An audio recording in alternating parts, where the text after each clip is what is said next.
Scooby-Doo was one of my favorite shows as a kid growing up. I've adored Scooby-Doo. I've watched the cartoon for a long time. I've always watched Scooby-Doo while growing up, from the day it all started to the present. One of my favorite Scooby-Doo movies were Zombie Island, Legend of the Vampire, Witch's Ghost, and Alien Invaders. I wasn't too crazy on Scooby-Doo in the Cyber Chase movie, so that is why I didn't add it to my list. Something really weird happened to me, and it was just like yesterday. I've seen a messed up version of a Scooby-Doo movie, and I still get chills about it through to this day. It all started when I was on my tablet. I was going through my photos and videos on the gallery, mainly to delete old ones and make room for new ones. However, I decided to take a break from deleting the old photos and videos, mainly because I was bored, so I went on my app called MovieBox. I have used MovieBox for at least a few years, and I have watched a ton of movies on there. I looked around MovieBox and found some Disney movies and other stuff. Then I found some Scooby-Doo movies such as Zombie Island, Witch's Ghost, Alien Invaders, and The Cyber Chase. What caught my eye was this. There was a copy of Scooby-Doo and the Alien Invaders, and it was called Scooby-Doo and the Alien Invaders 1999 version. What? I asked myself. I was confused. Scooby-Doo and the Alien Invaders didn't exist in 1999. The cover had Scooby, Shaggy, Velma, Daphne, Fred. It also had the aliens, Crystal and Amber, Max, Steve, and Laura on the cover. I decided to purchase the movie. It was around $8. I was glad it wasn't too expensive to buy, so I went to the kitchen to grab a snack. After I grabbed my snack with a can of iced tea, I sat back on my bed and I plugged in my earbuds, and the movie started. It started off with three workers. They were inside a South station. A brown man by the name of Max, he yelled out loud when a loud static sound blasted through his ears. A woman looked up at him, and her name was Laura. "What?" she asked him. "I got a blast from something," Max replied. He took off his headphones. Laura looked on the controls. Soon Max couldn't hear the static anymore. "Hey, what's going on?" A man named Steve said. He was a skinny guy. He walked inside to join Max and Laura. "We just got a reading," Laura said. "A loud one. Damn, that hurt my ears," Max added. "Are you kidding me?" Steve said in amazement. Max couldn't find the static anymore, so he sighed. "Well, whatever it is, it's not there now," Max sighed. "I was having memories of watching this as a kid. I missed being a kid, and I was enjoying this movie so far." The next scene fades to Scooby-Doo and the gang on the Mystery Machine. Shaggy and Scooby were driving as they had loud music on. It woke Velma up. "Would you mind keeping it down?" Velma asked groggily. "We're trying to sleep back here." "Why, I mean to wake you up, Velma. We're at the next town, and we better get some food," Shaggy replied. "Rah!" Scooby added. Fred looked at his watch. "We ate dinner like 2 hours ago," Fred replied. Suddenly a dust storm was starting to pick up. The gang was soon blinded by a light. Above them we could see an alien ship, and the gang in the Mystery Machine went off-road. That's when I spotted something wrong. The Mystery Machine went off the road into a ditch. The gang slowly got out of the Mystery Machine. Luckily no one was hurt or dead, but Velma had a few bruises along with Shaggy. They looked at their vehicle. It was totaled. Daphne climbed out with a gash on the side of her head. She was bleeding a bit, but had shards of glass on her arms. Fred had the same thing Daphne did, but the glass shards were on his face. "Is everyone okay?" Fred asked. Everyone was okay, but they only have a few minor injuries. Scooby was fine as well, but he had a gash on his thigh. "Oh God, Fred, Scoob's got a gash on his thigh," Daphne pointed out. She grabbed a rag from her shorts pocket, and she grabbed a bottle of water from the Mystery Machine. Then she walked towards Scooby. "Are you okay, Scoob?" Shaggy asked. He saw the huge gash on Scooby's thigh. "I think so," Scooby replied. Daphne got the rag ready. She also put some water on the cloth. "Now this may sting, Scooby, so I need you to stay still," Daphne warned Scooby. She put the cloth on Scooby's wound, and he flinched a bit. "Yikes!" Scooby screamed. Shaggy comforted his friend. "It'll be okay, Scoob. Daphne's gonna fix the gash," Shaggy said. "We'll get you to a vet once we get to town, of course." Daphne cleaned Scooby's wound before dressing it with a rag. That feel better? Daphne asked Scooby. We'll get you to a vet, and then he or she can have a look at it, Daphne added. How big is the gash, Daph? Fred asked. Not that big, but I would have a vet look at it just to be sure, Daphne replied. What was that? Velma asked. That thing or whatever blinded us on the road. Was it some kind of jet? Daphne asked. Not like any jet I've ever seen, Fred replied. Then he had an idea. He pointed out a town. There's a town up ahead. Maybe they can help us fix the mystery machine and see a vet for Scooby. Great idea, Velma said. She, along with Daphne and Fred, went to town, while Shaggy and Scooby stayed by the mystery machine. Shaggy and Scooby wandered off away from the mystery machine, just to fight over a Scooby snack. When they wandered off, they encountered two aliens. While Shaggy and Scooby were being chased, the theme song started to play. So far, I'm enjoying my childhood coming back to life. After the chase ended, Shaggy and Scooby were inside a restaurant. Fred was using a telephone to call a mechanic to fix the mystery machine. What's going on? Velma asked. Aliens are after us, Shaggy shivered with fear. Fred then looked outside, but he didn't see anything or anyone outside. Aliens, Scooby added. Shaggy went into details on the game about what the aliens looked like. When he and Scooby saw donuts, they ended up starting to eat them. What about those aliens? Fred asked the waitress of the restaurant. Lots of people have seen them, but how can they be real? The waitress replied.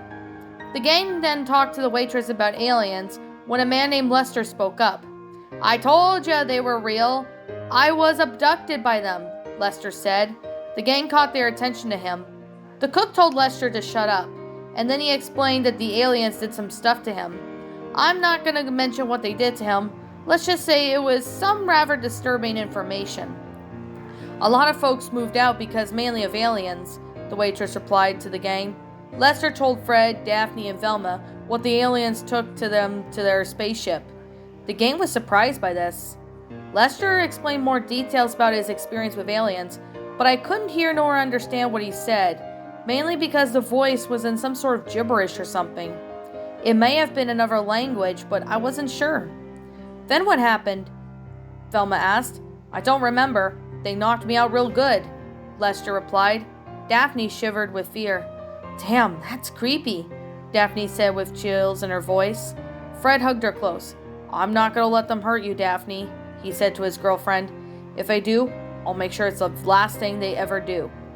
No one knows if they're real or not, Lester said to the gang. So, that's why no one believes in me. Lester then accidentally hit the waitress in their tray of food, and it made a mess. Lester, look what you did. You're such an idiot. The waitress scowled in anger. Sorry, Lester said. Now look at this piece of shit mess, the waitress growled in anger.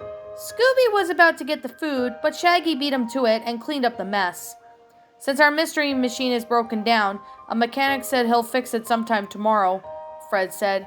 Is there a hotel we could stay at? He asked Lester. Sorry, we don't have that around here, Lester said. He invited the gang to come to his house. He explained that he got pictures of proof that he was abducted by aliens.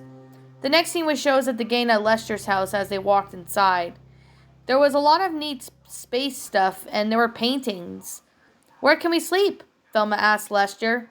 He offered the gang to stay at this place for the night. Lester offered a bunk bed room for Daphne and Velma, while Fred got the couch. Then Shaggy and Scooby got the top of the roof lawn chairs. The gang was soon already got for bed. The next scene shows Shaggy and Scooby in the spaceship. They were abducted by aliens, and they caused a riot to happen. The scene that went on for a minute, but Shaggy and Scooby were both knocked out. I had no idea who or what knocked them out. It could have been one of the aliens, but I couldn't see who or what knocked them out, mainly because it happened in less than a minute. The next scene transitions to Shaggy and Scooby, waking up as they were in the desert. They met a hippie woman with her dog. They asked if Shaggy and Scooby were okay. The dog and the hippie was a golden retriever. Are you okay? The woman asked Shaggy. Like, we're okay, Shaggy asked. He groggily woke up. My head hurts, he said. What are you doing out here? The hippie asked Shaggy. Shaggy and Scooby fell in love with the girls they met. Like, hi, Shaggy said. He and Scooby were so in love, they had lost their words to say. Shaggy was offered water, and then the hippie girl explained that she and Amber were shooting photos, mainly for a magazine. I'm Crystal, the hippie woman introduced herself. She then introduced her dog, Amber. My name is Norval, but my friends call me Shaggy, Shaggy replied. Crystal and Amber got in their Jeep, and they offered Shaggy and Scooby a ride back to town. The next scene transitions to Fred, Daphne, Velma, and Lester at the restaurant. They couldn't find Shaggy and Scooby. The waitress walked up to Fred. Morning, handsome. How did you sleep? Did you dream about me last night? The waitress flirted with Fred, and this made Daphne angry. She got in between the waitress and Fred, as she was mad. Hey, don't you dare flirt with my boyfriend, Daphne scowled. I'm surprised by this. Daphne was mad when Lena flirted with Fred in Zombie Island, but I didn't expect the waitress to flirt with Fred. Well, I haven't seen this Scooby-Doo and the Alien Invaders in a long time, so my mind was foggy a bit. Lester, along with Fred, Daphne, and Velma, all sat down at a booth. They saw Crystal and Amber dropping Shaggy and Scooby off. Who's that? Velma asked. Lester explained to Velma that the girl and her dog had been in the town since last week. When Shaggy and Scooby walked inside the restaurant, they were lovesick. Where have you guys been? Fred asked. And who was that girl? Daphne asked. Her name's Crystal, Shaggy replied. She's wonderful. The gang ordered breakfast as the song started to play. It was called Groovy. Shaggy and Scooby were both daydreaming about Amber and Crystal's future together. The song was in great quality, so it was amazing to hear my favorite song in the movie. After the song was finished, the gang walked out inside of the restaurant, and they walked to see a mechanic named Buck. He was fixing the mystery machine. Fred tried to talk to him, but Buck didn't listen. Go away, your vehicle will be fixed tonight, he growled. Wow, what an ass, Fred muttered under his breath. Max then showed up in his van. Hey, you guys, what's up? Max asked the gang. Nothing much, Velma replied. What are you up to? Getting oil for the south dishes, Max said. The gang offered to help Max loading the oil into Max's van. As they loaded up the van, Fred commented saying it was a lot of oil. Yeah, no kidding. These satellite dishes take a lot of oil, Max said. Shaggy dropped his wallet on the ground, but as he bent it down to pick it up, his pants ripped. Fred scowled at this while Velma and Daphne giggled. Like my pants ripped, Shaggy said. He was blushing. Scooby handed Shaggy something to cover the rip in his pants. Why, thanks, Scoob, he said. He patted his friend's head. Crystal and Amber and the Jeep showed up, and they picked up Shaggy and Scooby. Max drove Fred, Daphne, and Velma to the south station. The next scene fades to Shaggy and Scooby with Crystal and Amber. They were in a patch of flowers. This is amazing, Shaggy, Crystal said. Then she spotted a fence. She wanted to go over there, mainly to see what was over there. But when Crystal and Amber, along with Shaggy and Scooby, went over there, 2 government guards asked them to leave. The next scene transitions to Fred, Velma, and Daphne in the South Station. They met Steve and Laura there, and they explained on what they do in the South Station. It's boring, Steve said. Velma looked at the South Station workers' boots, and they were definitely covered in dirt. Fred explained to Max, Steve, and Laura about their car troubles, and the next scene fades to Crystal, along with Shaggy and Scooby, and Amber heading back to the restricted area of Scorpion Ridge. They found a cave and went inside the cave. The 2 fake government agents went inside the cave, only to not see anyone, and then walked away. Crystal looked at Shaggy. Shaggy, I'm a government agent, Crystal said to Shaggy. He was fine with that, and he had no issue with it at all. Neither did Scooby, as Scooby was fine with that. Amber's a training canine for the government agent, Crystal added. The scene then cuts to Lester and Fred and Daphne and Velma in this truck. He was taking them to Scorpion Ridge. I saw mud in their boots, Velma said. Daphne and Fred looked at Velma. We did notice that, Daphne said. So far I've been enjoying this movie, like if it was I haven't seen it before. The gang then talked about more stuff on Max, Steve, and Laura at the South Station. They might be up to something, Daphne added. When Lester dropped Fred, Daphne, and Velma off at Scorpion Ridge, that's where things started to become messed up. I think those scientists were near water, Velma said. She then looked down to the bottom of the ridge. There might be a river down there. When Fred along with Daphne and Velma got to the bottom of the ridge, they looked around. Looks like the river's dried up, Fred said to Velma. The gang all walked down the ridge and Daphne noticed tracks. These rocks are wet, Velma said, but I wonder where they came from. The gang then all went further in the ridge to a cave. Then they found gold inside. Shaggy, along with Scooby, Amber, and Crystal, also found gold on their end. Guys, I think someone else has found this first, Crystal said. Shaggy and Scooby were then bummed out by this. All they wanted was to be rich. Then the two aliens showed up, and Shaggy and Scooby lost their minds. Crystal and Amber began to run with them. Fred and Daphne and Velma were also being chased by aliens too. The song Aliens Are Here began to play as the chase scene went on for a few minutes. Fred along with Daphne and Velma were captured by the aliens. As they were in the net, 3 aliens walked towards them. Daphne was enraged. You monsters! Daphne ranted. You won't get away with this. Fred also ranted. Silence! One of the aliens shouted. You should have not interfered. You can give up the alien crap now, Steve, Velma said to one of the aliens. They all looked at each other and took off their masks. The aliens were Max, Laura, and Steve, wearing alien costumes. So, you figured it all out, Steve growled. It wasn't hard, Velma replied. Well, it doesn't matter now, Steve replied with an evil chuckle. Why would you guys come down here? Daphne asked. Are you kidding? There's so much gold down here in this cave, Laura replied to Daphne's question. Why would you guys be down here? Velma asked Steve, Max, and Laura, instead of doing your jobs.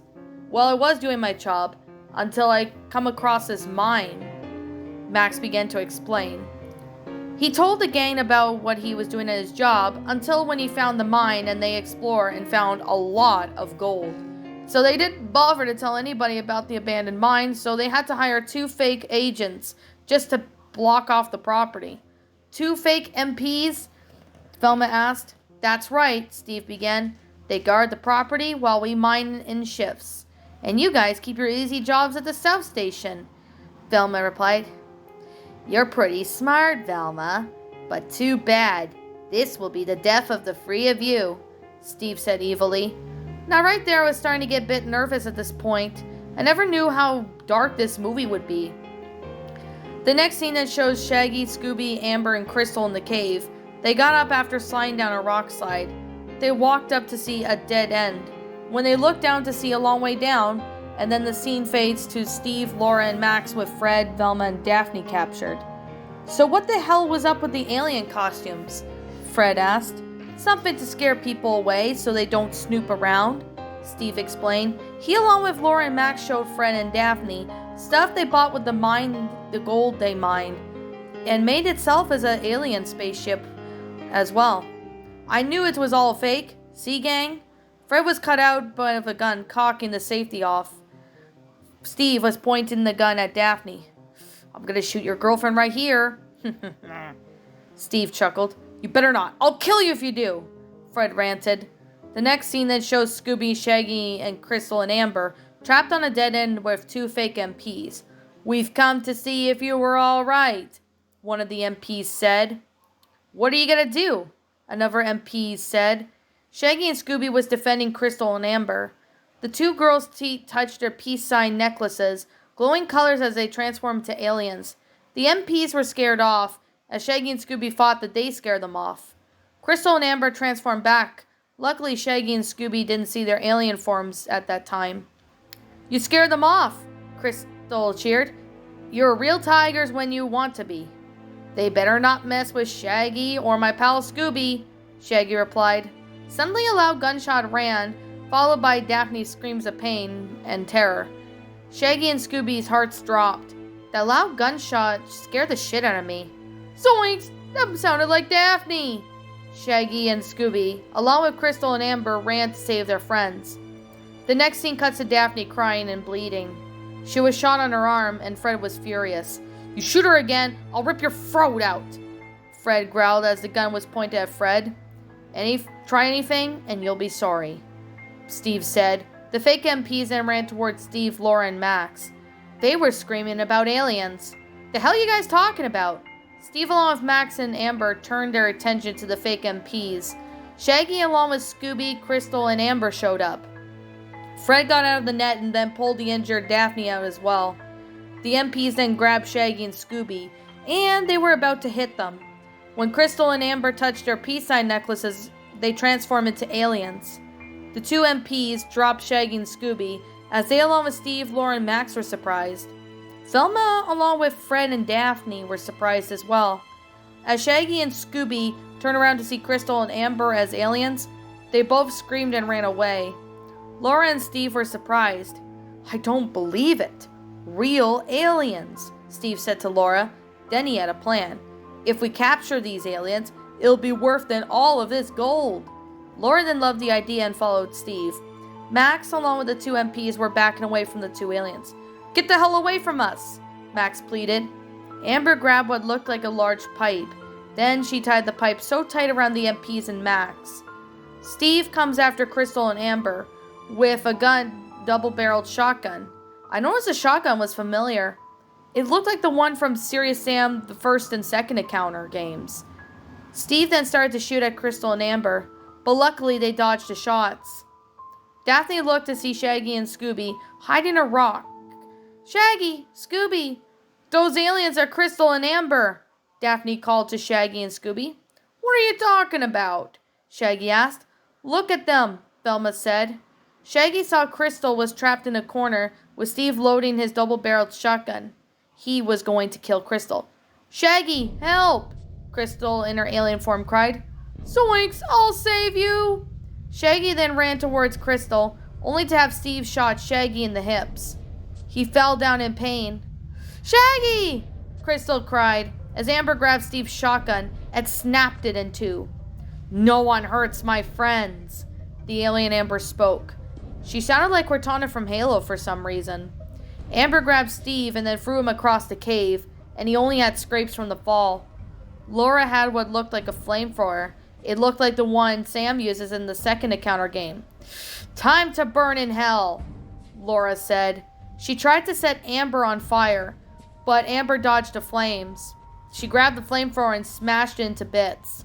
Laura and Steve then both began to run, but Fred stopped them by throwing a net over them. Crystal and Amber were transformed back into their own selves, and then the gang turns to see Shaggy. He was lying down. Crystal held Shaggy. "Hang in there, Shaggy. I can get you help." Crystal began to speak. Scooby and Amber were worried for Shaggy. "Crystal?" Shaggy asked weakly. "Yes, Shaggy?" Crystal asked. "You're the most beautiful girl I've ever met," Shaggy said. "Shaggy, please don't do this," Crystal said with tears swelling in her eyes. "I want to confess something. Me and Amber are government agents, but not from Earth. We were sent here from our world to explore here." Fred called 911 while Scooby and Amber and Crystal were by Shaggy's side. "Why didn't you tell me?" Shaggy asked again. He coughed at this point. "I didn't know how you would react. I can't lose you, Shaggy," Crystal sobbed. "Crystal, if I don't make it, please take care of my friends and Scooby," Shaggy said. He soon closed his eyes as he passed out from blood loss. "Shaggy, no!" Crystal cried out, along with Scooby, Velma, Daphne, and Amber. By this time, Fred got off the phone. He walked over towards the gang. "Help is on the way." Fred paused when he saw the friends crying. They thought that Shaggy was gone. When Crystal put Shaggy down, grabbed what looked like a Tommy gun. She pointed at Steve and Laura. "Look, I'm really sorry, Crystal," Steve stuttered. "Look what you've done. You've killed Shaggy." Crystal growled as she pointed the Tommy gun at Steve's head. "Don't you ever come near me or my friends ever again." Crystal scowled as she shot Steve and Laura, but we don't see them get shot, thankfully. The next scene shows Shaggy waking up in the hospital. He saw Crystal, Amber, Fred, Daphne, and Velma, and Fred and Scooby. "Mike, what happened?" Shaggy asked. "You were shot on your hips. The doctor performed surgery, and you're fixed now," Fred replied. Shaggy hugged Crystal and Scooby. "You're okay," Crystal said. "We thought we lost you." "I'm okay, Crystal. It'll take more than that to bring me down," Shaggy replied. The next scene then shows Crystal and Amber heading back to their own planet, as Shaggy and Scooby were heartbroken. They got on the Mystery Machine back as Buck apologized to the gang for the rude attitude he had earlier. He had said to them to be safe, and the gang smiled as everyone left the deserted town. A happy ending, a song played, and the movie ended. I was speechless after watching this movie. I couldn't think or say anything for a minute. It was just so dark, but it was good at the same time. I did enjoy this dark, messed up version of Scooby-Doo and the Alien Invaders, but I wanted to find out something. How in the world does this movie exist? I decided to email the writer for Scooby-Doo and the Alien Invaders, and I emailed the writer when it was scheduled for an interview. The interview was about 2 months later, when I got into Warner Bros. Studio. The writer invited me to one of the meeting rooms. We sat down and talked about ourselves. When I mentioned the Scooby-Doo and the Alien Invaders 1999 version, he was shocked. The writer who I was interviewing with was Glenn Leopold. He said that he and 2 other writers were writing a storyline for the movie. When the movie was made to be released to the public, when the cast and crew watched it, it considered it to be too messed up to air. It was too much to the point where they had to change everything. After the interview, I've stayed the same. However, what I saw was really messed up. I wish I got some screenshots of it, and then I could show it to my friends. I've never told anyone about this movie, mainly because they would think I'm insane. So I've decided to keep it a secret for a while. But I'm not sure why I would tell anyone about this. If you want to see Scooby-Doo and the Alien Invaders from 1999, I suggest it's not a great idea.